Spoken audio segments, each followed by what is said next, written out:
How one Chuck Grassley quote sums up the entire GOP repeal and replace effort. When Iowa reporters asked Senator Chuck Grassley on Wednesday about the attempt to repeal and replace Obamacare, his answer was remarkable and revealing. "You know, I could maybe give you 10 reasons why this bill shouldn't be considered," the Iowa Republican said. "But Republicans campaigned on this so often that you have a responsibility to carry out what you said in the campaign. That's pretty much as much of a reason as the substance of the bill." So, huge points to Grassley for honesty there. And, he's right.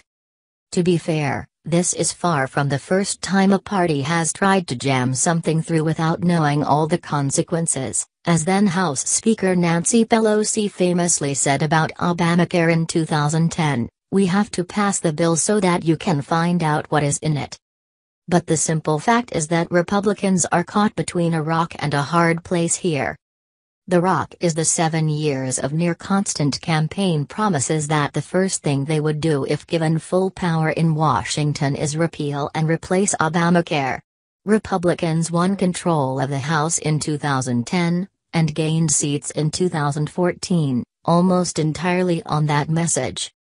To not make good on the promise, with total control of Washington and no one to blame, would be, in the minds of many Republican elected officials, a complete betrayal of their base, with potentially disastrous consequences on the ballot next fall. The hard place is the fact that the legislation sponsored by Senators Lindsey Graham of South Carolina and Bill Cassidy of Louisiana is being moved rapidly through the legislative process because of a drop-dead deadline of the end of the month. That means that it isn't going through anything close to regular order, up to and including the fact that the Congressional Budget Office won't score the bill, for costs etc. before the Senate needs to vote. There's also lots of polling evidence to suggest that people simply do not want Obamacare to be repealed and replaced. In August, 6 in 10 people said it was a good thing that Senate Republicans failed to repeal and replace Obamacare in a Kaiser Family Foundation poll.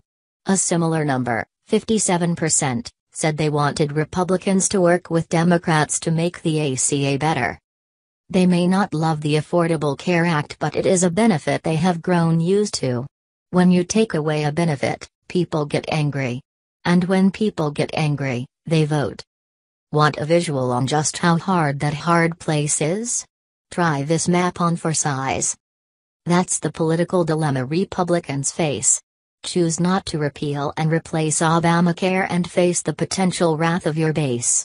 Choose to repeal and replace Obamacare and run the risk of facing a slew of horror stories about people who lost or couldn't afford their coverage, not to mention the fact that people, judging by the polls, do not want this law radically altered.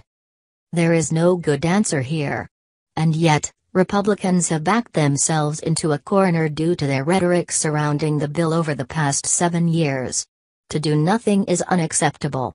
And to do something is unacceptable. The only good choice is not to choose. And when you are an elected official, you don't get that choice. Remember, always, the words of John Boehner on health care. Now, they're not going to repeal and replace Obamacare, Boehner said in February.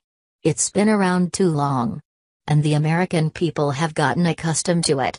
Governors have gotten accustomed to this Medicaid expansion, and so trying to pull it back is really not going to work.